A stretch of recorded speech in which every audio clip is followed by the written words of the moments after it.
Saudari Sari Yuliati. Apa saja kemudian poin-poin penting dari catatan pidato Presiden Prabowo Subianto yang disampaikan kemarin? Kita tidak hanya akan melihat dari sisi ekonominya saja, tapi kami juga akan membedah dari sisi politiknya bersama dengan narasumber yang sudah kami siapkan pada malam hari ini untuk Anda. Saya akan sapa. Yang pertama ada Bang Iwan Setiawan, Direktur Eksekutif Indonesia Political Review. Selamat malam. Selamat malam. Sehat ya Bang? Sehat, alhamdulillah. Saya juga ingin menyapa yang terhubung bersama dengan kami melalui Zoom. Ada Prof. Telisa Aulia Felianti, Guru Besar FEB UI. Selamat malam Prof. Telisa. Ya, selamat malam Mbak Celia, Bang Iwan, dan seluruh pemirsa TV One. Oke, baik langsung saja saya ke Bang Iwan. Bang Iwan, saya melihat Anda memberikan penilaian 99,9%, nyaris sempurna untuk pidato Presiden Prabowo Subianto. Kenapa? Ya, saya memberi nilai 99,9 itu berkaitan dengan pidato kemarin. Ya. Kita melihat bahwa pidato itu bukan hanya retorika saja, tetapi banyak disampaikan oleh Presiden Prabowo Subianto terkait dengan angka-angka yang bisa kita ukur dan itu terbukti dengan ada outcome-nya, ini kan, ada hasilnya di lapangan, sehingga kita melihat juga bahwa yang disampaikan Presiden Prabowo itu terkait dengan banyaknya perubahan-perubahan yang terjadi, walaupun memang di benak publik itu yang terlihat sebelum ini adalah banyaknya pengungkapan penegakan hukum, misalnya di berbagai lembaga negara, di BGN misalnya, kemudian di Kementerian Imigrasi dan sebagainya. Tetapi kalau kita melihat pidato Pak Presiden kemarin, banyak mengungkapkan misalnya terkait dengan restrukturisasi di BUMN. Nah itu tercermin positif menurut Anda? Tercermin positif, apalagi banyak efisiensi-efisiensi yang dihasilkan dari situ. Nah, ini menegaskan secara politik bahwa apa yang dipidatokan setahun sebelumnya, itu kan, kalau kita highlight pidato sebelumnya, Pak Presiden itu mengungkapkan ada serakah nomik di sana. Nah, hari ini kita melihat sejak pidato 2025 itu sampai sekarang kita melihat Presiden mengungkapkan beberapa angka yang kemudian itu adalah hasil dari kinerja yang kemudian dari penegakan hukum, kemudian efisiensi-efisiensi itu tercermin dari pidato kemarin, sehingga saya memberi penilaian seperti itu, walaupun memang ada beberapa kata yang menurut saya harusnya dapat ditoleransi, tetapi itu digoreng di publik gitu kan, mungkin nanti kita bahas. Tetapi yang menjadi konsen saya adalah bahwa tercermin secara politik pidato kemarin itu Pak Prabowo ingin menegaskan bahwa pemerintahannya fokus pada konsolidasi politik pemerintahannya, kemudian kemandirian, efisiensi, dan kesejahteraan rakyat di ujungnya. Artinya muncul optimisme dari pemerintahan Presiden Prabowo Subianto setelah 21 bulan menurut Anda? Iya, setelah 21 bulan ini kita bisa menangkap dan memaknai sebenarnya bahwa ada optimisme secara substansial yang harusnya bisa ditangkap oleh publik dari situ. Banyak perubahan-perubahan dari restrukturisasi lembaga negara, efisiensi, program-program yang langsung menyentuh masyarakat, misalnya MBG, Koperasi Merah Putih, dan itu kan secara paradigmatik ini memang ada semacam culture shock dari kebijakan-kebijakan sebelumnya itu memberikan hal yang baru, sehingga ada juga yang masih belum bisa memahami, ada juga yang masih belum menerima, tetapi ke depan akan dibuktikan dengan capaian-capaian, walaupun sudah disebutkan angka-angka, tetapi nanti tetap akan ditagih oleh publik ke depan. Oke, ini akan ditagih oleh publik ya? Karena masih banyak yang harus ditagih oleh publik.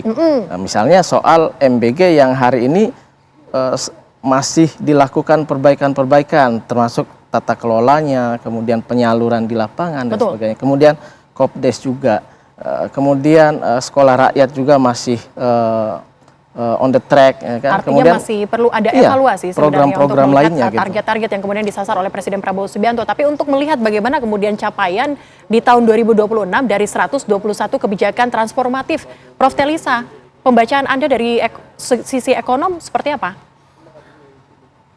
Iya, tentu pertama mengapresiasi ya, karena kalau kita lihat dampak ke pasar itu IHSG langsung hijau ya.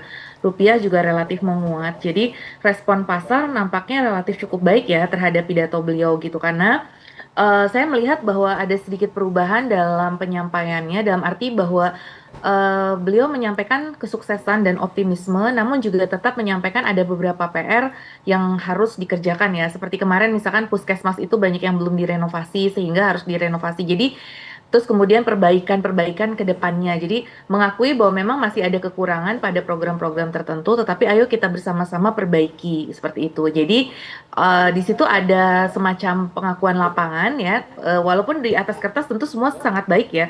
Kinerja-kinerja ekonomi, terutama misalkan pencapaian BUMN yang profitnya melonjak, terus kemudian juga bagaimana Danantara sampai mengelola berapa proyek ya yang sangat banyak, keberhasilan swasembada energi, ya kan itu sangat di-highlight swasembada pangan dan lain sebagainya. Jadi secara komprehensif itu disampaikan gitu. Jadi lengkap sekali ya datanya. Kemarin saya juga cukup surprise sih data yang disampaikan tuh cukup lengkap.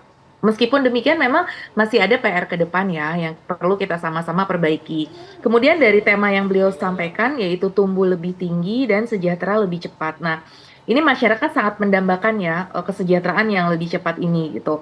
Nah, namun mungkin perlu ada tambahan ya apabila nanti beliau dan tim ekonominya ingin memperbaiki lagi, lebih baik lagi, yaitu tumbuh lebih merata ya. Jadi selain lebih tinggi, lebih cepat, pemerataannya juga dirasakan, trickle down efeknya lebih kuat lagi seperti itu. Jadi perlu dilengkapi dengan trickle down effect policy-nya sebetulnya. Karena sebenarnya kalau secara angka makro semuanya sudah baik ya, pertumbuhan ekonomi, stabilitas inflasi, tingkat pengangguran yang turun, kemiskinan yang turun, namun ketimpangan agak naik sedikit. Nah ini yang ketimpangan ini sih yang masih jadi PR. Tapi itu kan majority ya, majority itu semuanya positif gitu. Nah ini di tengah tekanan global lagi. Jadi kita masih bisa bertahan resilient secara ekonomi. Ini kan di tengah tekanan global tentu harus kita apresiasi. Namun demikian memang tantangan ke depan itu masih banyak yang harus kita kejar seperti itu. Karena tekanan global di 2027 dan seterusnya itu ke depannya juga mungkin tidak mereda ya. Apa ya? Artinya tidak terlalu mereda juga gitu. Karena ada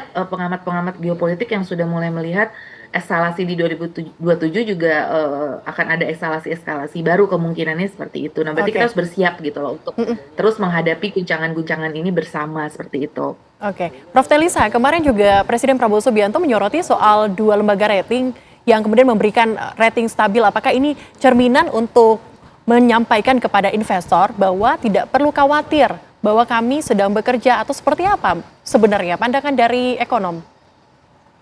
Ya.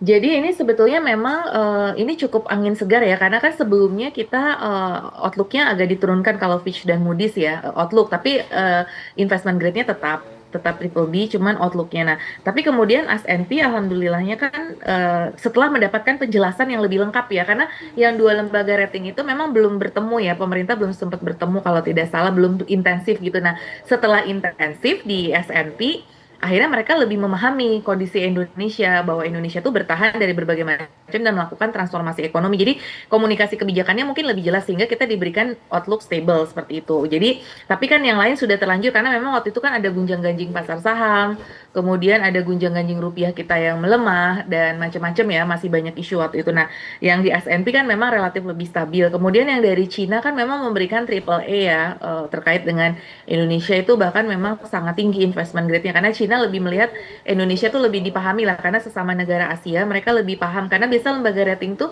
semakin dekat secara region mereka lebih mengetahui gitu kondisinya tuh seperti apa gitu dibandingkan dengan di pusat yang umum ya di Amerika kan jauh ya dari Amerika ke Indonesia dibandingkan dengan Asia mungkin Asia lebih berbeda dalam melihat seperti itu. Nah jadi itu menunjukkan bahwa pemerintah juga concern dengan concernnya investor jadi bukan berarti kita hanya fokus pada transformasi ekonomi sendiri tapi tidak mengkomunikasikannya pada investor tapi justru kita kan communicate terbukti dari upaya kita untuk MSCI juga ya untuk perbaikan apa di pasar modal kita sudah sampaikan apa yang mereka minta kita upayakan semaksimal mungkin kemudian S&P juga apa concern-concernnya kita juga berusaha untuk memperbaiki seperti itu jadi di sini memang dua arah ya artinya bahwa Indonesia menunjukkan komitmennya bahwa kita juga pengen tetap menjadi negara yang ramah investasi sih. Sebenarnya itu signal ya bahwa S&P itu di acknowledge, berarti ya kita memang masih ingin menjadi negara yang ramah investasi kepada investor asing seperti itu. Oke, pemerintahan Presiden Prabowo ini sudah 21 bulan begitu, Bang Iwan. Apakah memang kita bisa menilai bahwa pemerintahan ini sudah berjalan on the track? Ini sudah sesuai tidak dengan janji-janji kampanye, kemudian asa cita, terukur, terlihat dari era APBN dan juga nota keuangan target-target ke depan? Tapi dijawab usai jeda, tetaplah bersama kami di Apa Kabar Indonesia Malam.